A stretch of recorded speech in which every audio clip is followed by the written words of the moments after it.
Good morning! Welcome to our daily devotion, day 19. Ayan, so magandang umaga po sa inyong lahat. Medyo nalay tayo ng konti. But anyway, today is a very good day. Ang saya po kasi ang ganda ng araw, ang ganda ng gising. And today is Sunday, okay? Ayan, so Sunday po ngayon, magandang araw ng linggo.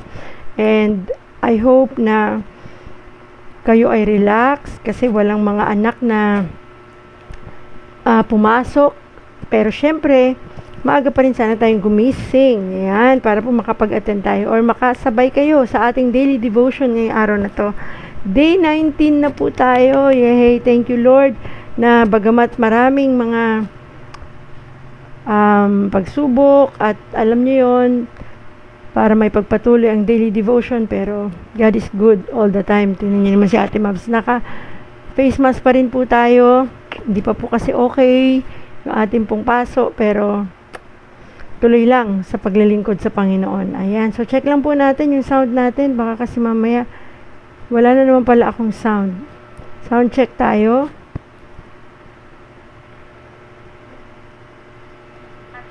Ayun, so meron. Thank God, nalinaw ng sound natin. Maraming salamat po. So, kunin po natin yung atin pong daily devotion. Ayan. Kunin natin yung daily devotion natin sa Romans 8 verse 26. Sabi po dito, in the same way, the Spirit helps us in our weakness. We do not know what we ought to pray for, but the Spirit Himself intercedes for us through wordless groans. Gayon din, sa Tagalog naman po, gayon din naman tinutulungan tayo ng Espiritu sa ating kahinaan sapagkat hindi tayo marunong manalangin ng nararapat kaya't ang Espiritu ang namamagitan para sa atin at dumaraing sa paraang hindi natin kayang sambitin. Let us pray. Hallelujah, Lord Jesus. Thank you, Lord Jesus, for your mercy, for your love. Thank you for this morning, Lord, na muli mo naman kaming ginising upang ihatid sa amin ang isang magandang mensaheng nais mong iparating sa amin. Idako mo, O Diyos, ang mga tao dito upang makapakinig sila at upang marinig nila ang nais mo, ang mensahe mo para sa aming lahat. Itago mo ako sa iyong likuran, Panginoon. Ikaw ang manguna, ikaw ang magsalita, ikaw ang makita, ikaw ang maramdaman sa araw na ito. Maraming salamat sa kalakasan, Panginoon. Maraming salamat sa iyong pag-ibig na walang hanggan. Thank you, Lord Jesus, for your love. Thank you for your faithfulness. Thank you for your grace. Thank you for your mercy. Thank you for your goodness. Thank you for your kindness. We love you, Father God, and we bring back all the glory and praises. In Jesus' name we pray. Amen and amen. Ayan. So again, magandang umaga po sa inyong lahat. Napakaganda po ng mensahe ng Panginoon ngayong araw na ito. Kaya please like and share po natin ang video na ito para marami po ang makapanood. Paumanhin po at ako'y naka-face mask pa rin. Pero soon, matanggalin na natin yan pag hindi na po namamaga yung bibig ni Ate Mabs. Anyway, ayan. So, ang ganda ng atin pong mensahe ngayong araw na to. Ano ko lang po yung atin pong ayan, ako, thank you Lord, ang ganda ng araw. Kagabi lang umuulan, hindi ko lang alam kung sa inyong mga lugar ay umulan kagabi. Dito po ay umuulan nung hapon pa lang. Ayan, so i-check lang po natin. Ayan, okay, hallelujah. Sige po, pag-usapan natin po, no, sabi dito, if you find yourself feeling weary, overwhelmed, or unsure of yourself, there's good news. So sabi sa atin pong binasa sa Romans 8:26, in the same way the Spirit helps us in our weakness. We do not know what we ought to pray for, but the Spirit Himself intercedes for us through wordless groans. In Tagalog, gayon din naman, tinutulungan tayo ng Espiritu sa ating kahinaan, sapagkat hindi tayo marunong manalangin ng nararapat. Kaya't ang Espiritu ang namamagitan para sa atin at dumaraing sa paraang hindi natin kayang sambitin. Ibig sabihin, hindi talaga tayo nag-iisa at mag-iisa kailanman. Kasi merong Spirit na binigay si Lord sa atin iniwanan niya sa atin para maging gabay natin, intercessor natin, protector natin, helper natin sa lahat ng oras at pagkakataon ng buhay natin. Di ba, no? Ang galing. Parang meron pang tagapagdasal para sa'yo, nag-i-intercede. Alam mo yun, siya yung namamagitan. Kapag dumarating ka sa panahong parang, alam mo yun, yung parang nahihirapan ka na manalangin. Kasi di ba dumarating naman talaga yan eh. Dumarating sa punto minsan na, Lord, ano ba to? Gusto kong magdasal, gusto kong mag-spend ng time sa'yo. Pero bakit parang walang lumalabas sa bibig ko na gusto kong sabihin? Huwag kang mag-alala. Kasi di ba minsan nga nabanggit ko dito sa ating devotion na pag nananalangin, pag feeling mong wala ka nang masabi, yung parang feeling mo hindi ka makapagdasal dahil puno ka, pagod ka, parang burned out ka. Diba, pwedeng umiyak ka lang nang wala kang sinasabi.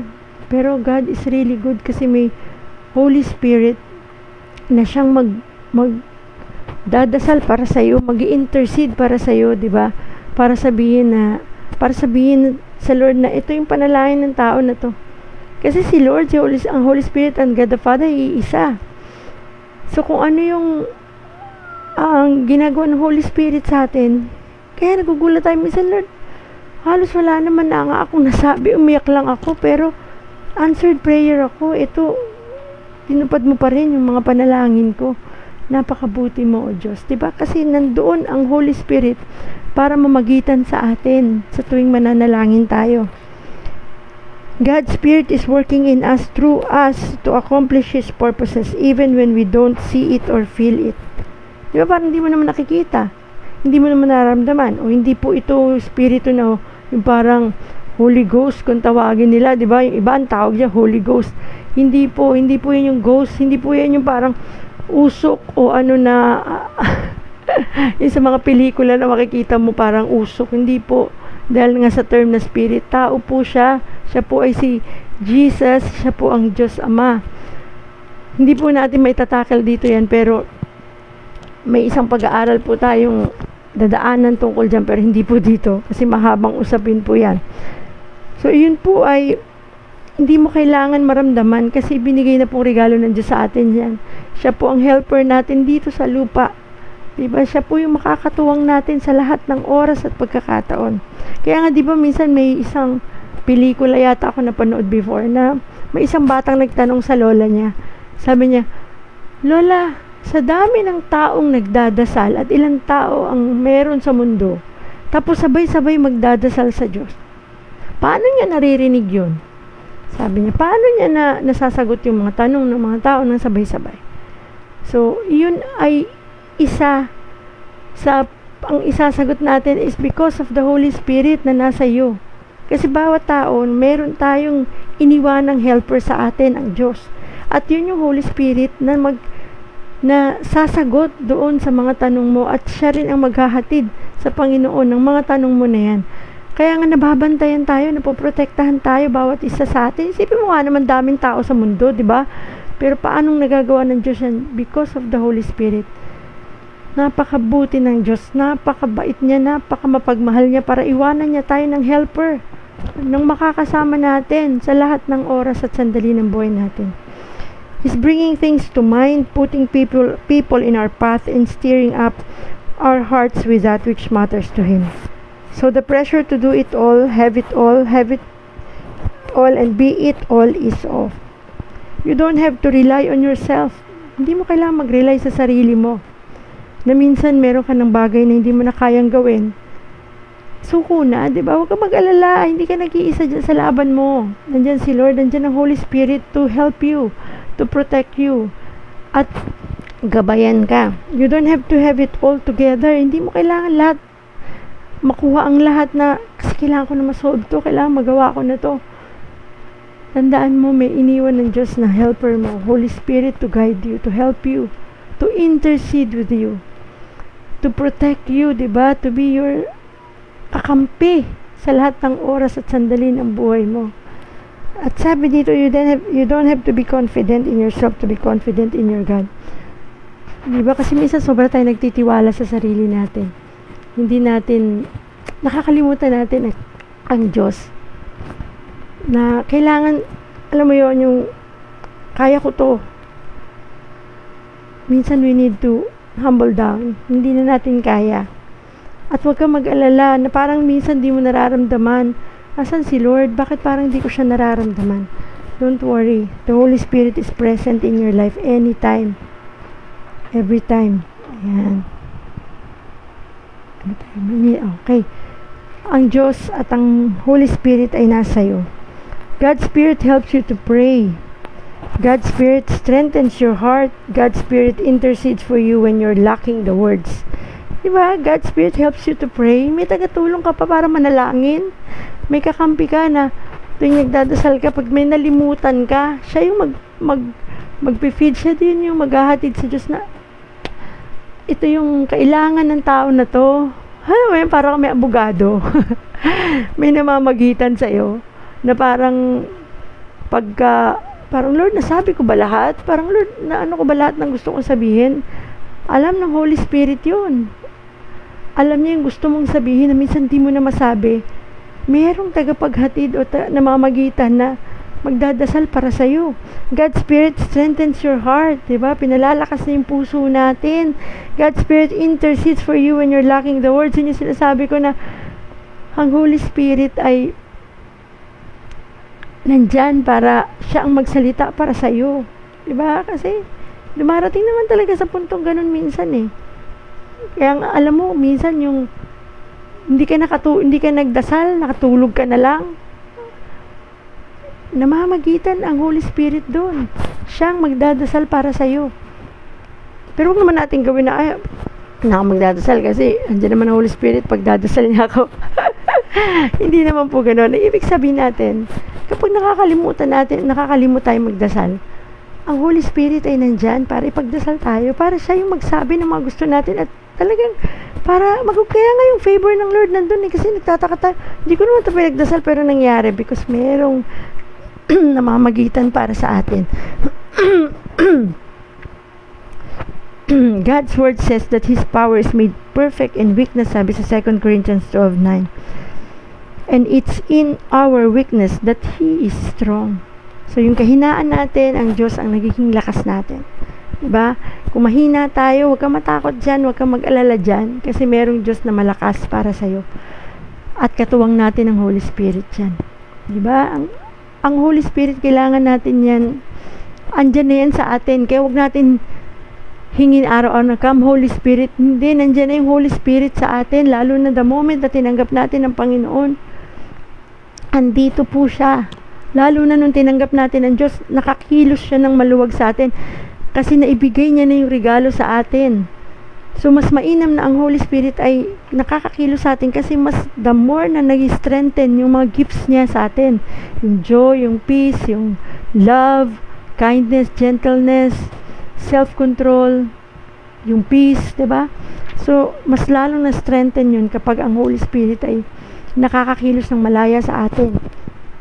At lalo na kapag ina-acknowledge natin siya and moment by moment nasa buhay natin siya. You have a helper who meets you in your vulnerability, offers you His strength, and refuses to leave you stranded or crumbling on your own. You can trust Him to help you, to guide you, and to offer you His strength. And when you are weak, the Holy Spirit is your helper. Sa tingin mo, ano yung kailangan mong ihingi ng tulong sa Kanya ngayon? Siguro you need guidance to make a different decision. Sa decision making natin, kailangan natin ng Holy Spirit, kailangan natin si Lord, diba? So, ask, seek, pray, magdasal tayo, and whatever decision na gusto mo, pag-pray natin yan. And maybe you need the strength to get through a hard time. Baka may pinagdaraanan kang mabigat ngayon, huwag kang mag-alala, hindi ka nag-iisa. Imagine mo Trinity ang kakampi mo, tatlo, tri-unity. God the Father, God the Holy Spirit, and God the Son. Because lahat sila ay iisa. Napakabuti ng Diyos para bigyan tayo ng palaging kasama natin sa lahat ng oras ng buhay natin to strengthen us, lalo na sa mga panahon na tayo ay nanghihina. na parang pakiramdam mo, wala si Lord, di ko nararamdaman si Lord. So God is good. God is really good. Maybe you need God's love because I'm feeling alone. Naku, yan yung madalas na nangyayari at sinasamantala ng kaaway. Yung feeling mo alone ka, feeling mo wala ka nakakampi, feeling mo nag-iisa ka, feeling mo lahat ng tao inaway ka na, lahat ng tao ginudge ka na. Pero tandaan mo, God and the Holy Spirit is with you. You will never alone. Just seek, pray, and ask for God's help. So, yun lang pong naispatid ng Diyos sa atin. Huwag tayong matakot na feeling natin nag-iisa tayo. Huwag tayong mag-alala dahil merong Holy Spirit na tagapagdasal natin. Siya ang ating gabay, siya ang ating intercessor, tagapamagitan sa lahat ng ating ginagawa sa buhay. Lalo na sa oras na tayo nananalangin. Kapag may nakakalimutan tayo, kapag meron tayong kahinaan, siyang nagiging lakas natin. So, moment by moment, sama natin ang Holy Spirit sa ating mga ginagawa. Acknowledge Him. Hindi siya ghost, ha? Ulitin ko. Hindi siya yung espiritu na parang akala mo multo. Siya po ay tao. Siya po ay Diyos. Na iniwanan sa atin ng Panginoon to be our helper in times of need. In every way, lahat-lahat ng kailangan mo sa buhay mo, nandyan siya. Siya yung magtutulong, gagabay, at mag-i-intercede sa atin. So, napakabuti ng Panginoon, no? Importanteng kilala natin ang ating Diyos para ma-receive natin yung Holy Spirit at para makakilos siya na malaya sa atin. At again, we are not alone in this battle. In this field, nasa battlefield pa tayo, nasa battleground, nasa mundo pa tayo. Kaya we really need Holy Spirit to guide us. Ito po yung magiging lakas natin, pananggalang natin para po makalaban tayo sa buhay na to. So, napakasimple ng message pero may laman. Huwag kang matakot, huwag kang mag-alala. You are not alone. And God loves you, kaya binigyan ka niya ng isang kakampi, ng isang intercessor. Buti ng Diyos, no? Napakabuti ng Panginoon. Napakabuti ng Diyos. Salamat, Panginoon. So, let us pray, Father in heaven. Thank you, Father God, for your love. Thank you for your mercy. Thank you for your goodness. Thank you for your faithfulness, Panginoon. Salamat sa mensahe mong inihatid ngayong araw na ito. At nawa, Panginoon, ay patuloy naming panghawakan ang iyong salita, Panginoon. And please continue to be with us. Lahat ng laban ng buhay namin, Panginoon. And lagi ka po, please draw near to us, Father God. Samahan mo kami sa lahat ng sandali at laban na ito. Alam namin, Panginoon, that kasama namin ang Holy Spirit to guide us, to help us, to intercede with us, Lord. Salamat talaga, Panginoon, kasi mahal mo kami. Ganun din, Panginoon, lahat ng mga nanonood ngayon, yung continue to bless them, Lord God. Continue to strengthen them, Lord. Protect them, Father God. At hayaan mo lang, Panginoon, na yung may mga taong pinanghihinaan ay sa'yo lamang kumapit, Panginoon. Sa'yo lamang umasa, O Diyos. At ang lahat ng may mga karamdaman, Panginoon, abutin mo ng iyong mga kamay upang pagalingin sila sa kanilang mga pinagdaraanan. We believe, Father God, na ikaw ang pinakamakapangyarihang Diyos, na lahat ay kaya mong gawin, Panginoon. Lahat ay posible sa iyo. Salamat. Salamat, Panginoon, kasi meron kaming Diyos na handa kami tulungan, gabayan at ingatan sa lahat ng oras at pagkakataon. Sa lahat ng mga nangangailangan, Lord, ng pinansyal na pangangailangan, please provide them, Lord God, ang lahat ng kanilang kailangan, Lord. Ingatan mo po ang bawat pamilya ng lahat ng mga taong nanonood at makakapanood nito. Maraming salamat sa iyong pag-ibig na walang hanggan, Panginoon. You are our Father, our Savior, our God. Thank you for your mercy. Thank you for your goodness. I-align mo, Panginoon, ang aking puso sa iyo at hayaan mo lang na makakilos ang Holy Spirit sa aking buhay at nawa, O Diyos, patawarin mo ako sa lahat ng aking mga pagkakasala at pagkukulang. Ikaw lamang, O Diyos, ang aking kakampi sa bawat oras at sandali ng aking buhay. Thank you, Father God, for your love, for your mercy, for your goodness, for your favor. And we bring back all the glory and praises. In Jesus' name we pray. Amen and amen. Ayan. So, today is Sunday. Please prepare for sa pag-attend ng worship service. And continue to follow us dito po sa atin pong God Loves You Movement Daily Devotion every day at 6:30 a.m. Huwag po kayong absent. Dahil si Ate Mabs hindi absent kahit po meron tayong konting problema dito sa ating paso. Kailangan mag-face mask. So, sana po ay gawin ninyong masaya ang linggo na ito, itong araw na ito with your family, with the Lord. So, attend po tayo ng worship service kung saan man kayo nag-a-attend. At in-invite ko na rin po kayo sa CCF. Doon po kami nag-a-attend. You can attend online. You can attend po sa mismong church. Kung meron sa lugar ninyo, tingnan po ninyo, makikita nyo yun sa Facebook. Nasang lugar kayo. Sa main po, sa Ortigas po, ang main church. And ano pa ba? So, sana po supportahan nyo kami sa atin pong One Family, One Bible Project na makapamigay tayo ng isang Biblia sa bawat pamilya. At sana po ay makasupport din kayo dun po sa project pa natin, isa sa gift giving natin this December. Maraming salamat po. Samahan niyo po kami araw-araw, and always remember, God loves you. Mahal na mahal ka ng Diyos. Maraming salamat po, and God bless everyone. See you again tomorrow at 6:30. Bye-bye!